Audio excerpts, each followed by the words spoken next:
Game changer திரைப்படத்தோட 2வது நாள் வசூலில் தான் இந்த வீடியோவில் நம்ம பார்க்க போகிறோம்.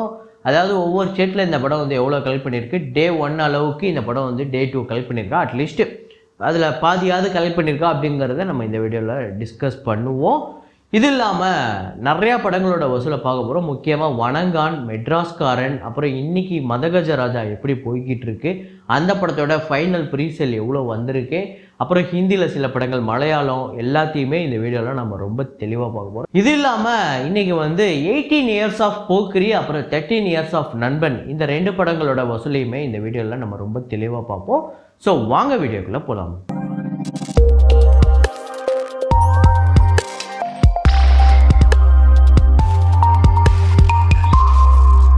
நேற்று வீடியோவில் நான் ஒரு ஃப்ரேம் ஒன்று வச்சுருந்தேன். ஆக்சுவலாக அந்த ஃப்ரேமு நான் வைக்கும் போதே சரி ஓகே, வழக்கமாக எல்லோரும் கண்டுபிடிக்கிற மாதிரி இதுக்கு கண்டுபிடிக்க மாட்டாங்க, ரொம்ப கம்மியான சில பேர் தான் கண்டுபிடிக்க போகிறாங்க. மோஸ்ட்லி இந்த படத்துக்கு ஒரு 6-7 பேர் கரெக்டான ஆன்சர் கண்டுபிடிச்சாலே பெரிய விஷயம் அப்படிங்கிற மாதிரி நான் நினச்சேன்.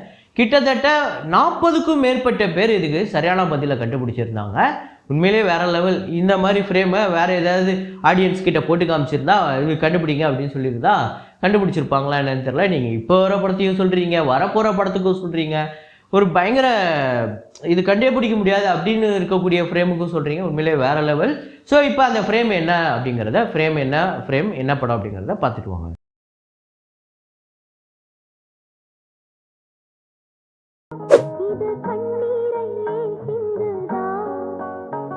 கேப்டன் விஜயகாந்த் அவர்களோட நடிப்பில் வந்த ராஜநடை அப்படிங்கிற படம் தான். இதில் வந்து கஸ்தூரி மான்குட்டி அப்படிங்கிற ஒரு பாட்டு, அது வந்து வேற ஒரு hit.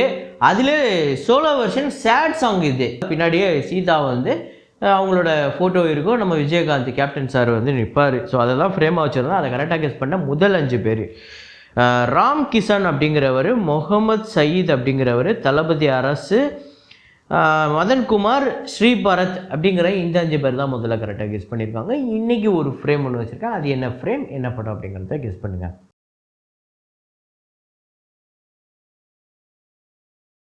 Mufasa the line king இந்த படத்தோட 23வது நாள் வசூல் இந்தியாவில் வந்து 1,68,00,000. ஸோ டோட்டலாக 174 கோடி இந்த படம் வந்து வசூல் பண்ணியிருக்கு. $487 மில்லியன் உலகம் முழுக்க வந்து வசூல் பண்ணியிருக்கு. 4190 கோடி கிட்டே இந்த படம் வந்து இதுவரையும் கலெக்ட் பண்ணியிருக்கு. ஃபத்தே அப்படிங்கிற நம்ம சோனு சூத் அவர்களோட திரைப்படம் டே 2 இந்தியாவில் வந்து 2,25,00,000, வேர்ல்டு வைடு 2,45,00,000. ஸோ இந்தியாவில் இந்த படம் வந்து 4,88,00,000, வேர்ல்டு வைடு 5,25,00,000. நல்ல கலெக்ஷனே வந்துக்கிட்டு இருக்கு ஆக்சுவலாக ஃபத்தே படத்துக்கு. அப்புறம் மேக்ஸ் திரைப்படத்தோட டே 18 கர்நாடகாவில் 65,00,000, வேர்ல்டு வைடு 75,00,000. டோட்டலாக 47,33,00,000 கர்நாடகாலையும், வேர்ல்டு வைடு 57,19,00,000 இந்த படம் வந்து வசூல் பண்ணியிருக்கு டோட்டலாக. அப்புறம் ஐடென்டிட்டி அப்படிங்கிற மலையாள திரைப்படம் டே 10 கேரளாவில் 30,00,000, வேர்ல்டு வைடு 35,00,000. ஸோ டோட்டலாக கேரளாவில் 8,47,00,000, கேரளாலையும் வேர்ல்டு வைடு 14,91,00,000 இந்த படம் வந்து வசூல் பண்ணியிருக்கு 10 நாளில். மார்க்கோ திரைப்படத்தோட டே 23 கேரளாவில் 25,00,000, வேர்ல்டு வைடு 90,00,000. இதில் அங்கே ஹிந்தியில் மட்டுமே இந்த படம் வந்து ஒரு 45,00,000க்கு மேலே வந்து கலெக்ட் பண்ணியிருக்கு. டோட்டலாக 41,73,00,000 கேரளாலையும், வேர்ல்டு வைடு 101,97,00,000 இந்த படம் வந்து வசூல் பண்ணியிருக்கு 23 நாளில். அடுத்ததாக ஆசிஃப் அலி அவர்களோட திரைப்படம் ரெக்கா சித்திரம் அப்படிங்கிற ஒரு மலையாள திரைப்படம் டே 3 ஆக்சுவலாக அடித்து துவம்சம் பண்ணிக்கிட்டு இருக்கு. இந்த படம் கிட்டத்தட்ட 3 நாளில் இந்த படம் வந்து 90%க்கு மேலே வந்து ரெக்கவர் ஆகிடுச்சுங்க. ஸோ கேரளாவில் 3,45,00,000, வேர்ல்டு வைடு 6,95,00,000. கேரளாவில் 8,10,00,000, வேர்ல்டு வைடு 16,10,00,000. ஆக்சுவலாக ஓவர்சீஸில் நல்ல கலெக்ஷன். அதே மாதிரியே இந்த படம் தமிழ்நாட்டில் கூட நேற்று கூட ஒரு நல்ல கலெக்ஷன் எடுத்திருக்கு. தமிழ்நாட்டை பொறுத்தவரையும் நேற்று பார்த்திங்க அப்படின்னா ஒரு 14,00,000 கிட்ட தமிழ்நாட்டிலே வந்து கலெக்ட் பண்ணியிருக்கு. ஒரு நல்ல வரவேற்பு இங்கே இருக்குது மலையாள படங்களுக்கு. அதுவும் இல்லாமல் இவ்வளோ சின்ன பட்ஜெட்டில் மலையாள படங்கள் வெறும் 3 நாள் 4 நாளில் ஒரு நல்ல ப்ரொமோஷன் பண்ணி நல்ல ப்ராஃபிட் எடுத்துகிட்டு போகிறாங்க. உண்மையிலே நல்ல விஷயம். அந்த மாதிரி இங்கே தமிழில் ரொம்ப சின்ன பட்ஜெட் படங்கள் இந்த அளவுக்கு பெரிய அளவில் பூமாயி பெரிய அளவில் வெற்றி அடைகிறது இல்லை அப்படிங்கிறது தான் உண்மை. அப்புறம் புஷ்பா 2 திரைப்படத்தோட டே 38 இந்தியாவில் வந்து 2.5 கோடி, வேர்ல்டு வைடு 2,65,00,000. ஸோ டோட்டலாக 1,468,32,00,000 இந்தியாவிலையும், வேர்ல்டு வைடு 1,764,79,00,000 இந்த படம் வந்து வசூல் பண்ணியிருக்கு 38 நாளில். அப்புறம் மெட்ராஸ்காரன் திரைப்படத்தோட டே 2 தமிழ்நாட்டில் 51,00,000, வேர்ல்டு வைடு 66,00,000. ஆக்சுவலாக இந்த படத்துக்கு நல்லாவே கலெக்ஷன் வந்துக்கிட்டு இருக்கு. தமிழ்நாட்டில் டோட்டலாக 96 லட்சமும், வேர்ல்டு வைடு 1,26 லட்சம். இந்த படம் பார்த்துருந்தீங்கன்னா எப்படி இருக்குது அப்படிங்கிறத கமெண்ட்டில் போடுங்க. 2 நாளில் இந்த படத்துக்கு ஒரு நல்ல வசூல் அப்படின்னே சொல்லலாம். வணங்கான் திரைப்படத்தோட டே 2 ஆக்சுவலாக டே 1ஓட டே 2 ஒரு நல்ல இன்க்ரீஸ் இருக்குது. தமிழ்நாட்டில் 1,35 லட்சம், வேர்ல்டு வைடு 1,50 லட்சம். அப்புறம் தமிழ்நாட்டில் டோட்டலாக இந்த படம் 2 நாளில் 2,45 லட்சமும், வேர்ல்டு வைடு 2,74 லட்சம். இந்த படத்தோட பட்ஜெட் கொஞ்சம் அதிகமாக இருக்கிறதுனால தான் இந்த படத்துக்கு பிரச்சனைன்னு நான் நினைக்கிறேன்.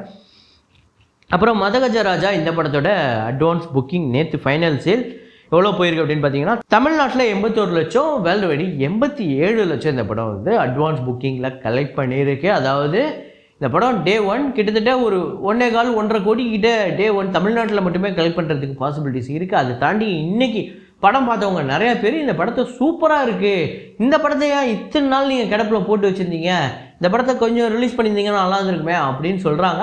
எப்போவும் கமர்ஷியலாக ஒரு படம் எடுப்பீங்களா, அது ஏதாவது இப்போ ஏதாவது வருமா, அது மாதிரி படம் எடுப்பீங்களா மாட்டிங்களா அப்படின்னு ஆடியன்ஸ் ஒரு மாதிரி ஏக்கத்தோடு கேட்டுட்டு இருந்த நேரத்தில் இந்த படம் வந்துதா என்னன்னு தெரில. அப்படிப்பட்ட ஒரு டைமில் வந்து வந்த மாதிரி தான் இருக்குது. அதனால தான் இந்த படம் வந்து பெரிய லெவலில் இப்போ வந்து இன்றைக்கி சோஷியல் மீடியாவில் இந்த படத்தை இந்த ஃபஸ்ட்டு செட் ஆஃப் பீப்புள் வந்து இந்த படத்தை பயங்கரமாக ரசிச்சிருக்காங்க, பயங்கரமாக கொண்டாடுறாங்க அப்படின்னு நம்ம சொல்லலாம். ஸோ மதகஜராஜா நீங்கள் பார்த்துட்டிங்கன்னா எப்படி இருக்குது அப்படிங்கிறத கமெண்ட்டில் போடுங்க. அப்புறம் கேம் சேஞ்சர் திரைப்படத்தோட டே 2 ஆந்திரா தெலுங்கானாவில் 14,55 லட்சம் டோட்டலாக அப்படியே டவுன் ஆகிடுச்சு. தமிழ்நாட்டை பொறுத்தவரையும் பெரிய அளவில் டவுன் ஆகல, ஒரு நல்ல கலெக்ஷனே இருக்குது, ஹோல்ட் பண்ணி வச்சுருக்கு. 2 கோடி தமிழ்நாட்டில், அதாவது டே 1 வந்து மோசமான கலெக்ஷன் தான், டே 2 அதை ஹோல்ட் பண்ணி வச்சுருக்கு, அவ்வளோதான். கர்நாடகாவில் 2,55 லட்சம், கேரளாவில் காலி 15 லட்சம், ரெஸ்ட் ஆஃப் இந்தியாவில் ஆக்சுவலாக நல்லா ஹோல்ட் பண்ணி வச்சுருக்கு 8 கோடி. டோட்டலாக இந்தியா முழுக்க இந்த படம் 27,25 லட்சம், ஓவர்சீஸில் ஒரு 11,35 லட்சம் இந்த படம் வந்து கலெக்ட் பண்ணியிருக்கு. டோட்டலாக 38,60 லட்சம் இந்த படம் வந்து டே 2 வந்து கலெக்ட் பண்ணியிருக்கு. டோட்டலாக ஆந்திரா தெலுங்கானாவில் 59,10 லட்சமும், தமிழ்நாட்டில் 4,83 லட்சம், கர்நாடகாவில் 6,95 லட்சம், கேரளாவில் 60 லட்சம், ரெஸ்ட் ஆஃப் இந்தியாவில் 18,65 லட்சம். இந்தியாவில் மட்டும் இந்த படம் 90 கோடி கிட்ட கலெக்ட் பண்ணியிருக்கு. ஓவர்சீஸில் ஒரு 34,78 லட்சம், வேர்ல்டு வைடு 124,91 லட்சம் இந்த படம் வந்து 2 நாளில் வந்து கலெக்ட் பண்ணியிருக்கு. வழக்கமாக டே 1 ஒரு போஸ்டர் ஒன்று ரிலீஸ் பண்ணுவாங்க, நம்ம அதோட கொஞ்சம் சில கோடிகள் கம்மியாக சொல்லுவோம். 2வது நாள் அதோட கொஞ்சம் அதிகமாக நம்ம அதோட மேட்ச் ஆகி கொஞ்சம் ஓரளவுக்கு வரும். ஆனால் இந்த படம் 3வது நாள் 4வது நாள் கலெக்ஷனில் தான் அந்த டே 1க்கே மேட்ச் ஆகும் நம்மளுக்கு ட்ரேட் நம்பர் படி அப்படின்னு நினைக்கிறேன். ஸோ எப்படி வருது அப்படிங்கிறத பார்ப்போம். ஸோ எனக்கு தெரிஞ்சு ஆந்திரா தெலுங்கானாவை தாண்டி மற்ற எல்லா இடத்துலையுமே ஓரளவுக்கு ஹோல்ட் பண்ணி வச்சுருக்கு. ஆந்திரா தெலுங்கானாவில் இந்த படம் ஒரு பெட்டர்மெண்ட் தேவை, அது எப்படி இருக்குது அப்படிங்கிறத பார்ப்போம். அதுக்கடுத்தது தான் நான் சொல்லியிருந்தேன், போக்கிரி திரைப்படத்தோட வசூலும் நண்பன் திரைப்படத்தோட வசூலும். போக்கிரி ஸோ தமிழ்நாட்டை பொறுத்தவரையும் 48 கோடி இந்த படத்துக்கு வந்து கலெக்ட் பண்ணியிருக்கு. கேரளாவில் 8,50 லட்சம், இது இல்லாமல் மற்ற ஸ்டேட்டில் இந்தியாவில் இருக்கக்கூடிய மற்ற ஸ்டேட்ஸ்லலாம் 4 கோடி, ஓவர்சீஸில் ஒரு 14,80 லட்சம். ஸோ வேர்ல்டு வைடு இந்த படம் 75,30 லட்சம் வந்து வசூல் பண்ணியிருக்கு. ஒரு சரியான கலெக்ஷன் 20 கோடி தான் இந்த படத்துக்கு பட்ஜெட்டு. ஷேராக வந்திருக்குது 40,50 லட்சம், ஒரு பிக்கெஸ்ட் பிளாக் பஸ்டர் அப்படின்னே சொல்லலாம். அதுவும் இல்லாமல் இந்த படம் எப்படிப்பட்ட ஓட்டம், எப்படி பிரபுதேவா அவ்வளோதான் ஒரு பயங்கரமான வேறு லெவல் சம்பவம் பண்ண போகிறாரு டேரக்டராக அப்படின்னு பார்க்கும்போது அடுத்து நம்மளை சோதிக்க தான் செஞ்சார். ஆனால் இந்த படத்தில் ஒரு சரியான டைரெக்ஷன், என்ன தான் வேறு லாங்குவேஜில் இந்த படம் இருந்தாலுமே என்னையை கேட்டால் இந்த தமிழ் வெர்ஷன் தான் பெஸ்ட்டுன்னு நான் சொல்லுவேன். அந்த ஒரு மாதிரி அந்த ஸ்வாக், அந்த திமிரு, அதெல்லாம் விஜய் சூப்பராகவே பண்ணியிருப்பார். அப்புறம் நண்பன் வந்து இன்னையோட வந்து 13 வருஷத்தை கடந்திருக்கு. ஒரு ரீமேக் அப்படின்னா எப்படி இருக்கணும் அப்படின்னா அந்த ஒரிஜினலில் இருக்கக்கூடிய அந்த விஷயத்தை வந்து கெடுக்காத மாதிரி இருக்கணும். இந்த படம் அப்படியே அந்த ஒரிஜினல் எப்படி இருந்ததோ அதே இருக்கும். இந்த படத்தை நீங்கள் ரீமேக் பண்ணும்போது என்ன பிரச்சனை அப்படின்னா அது ரொம்ப எக்ஸ்ட்ராடினரியான மூவி. அந்த படத்தை ரீமேக் பண்ணாலே அதில் ஏதாவது ஒன்று சொதப்பிட்டு வந்துடும். அதை பண்ணாமல் போனதே, அதை பண்ணாமல் இருந்ததே, சொதப்பாமல் இருந்ததே இந்த படத்தோட பெரிய சக்ஸஸ்ஸு.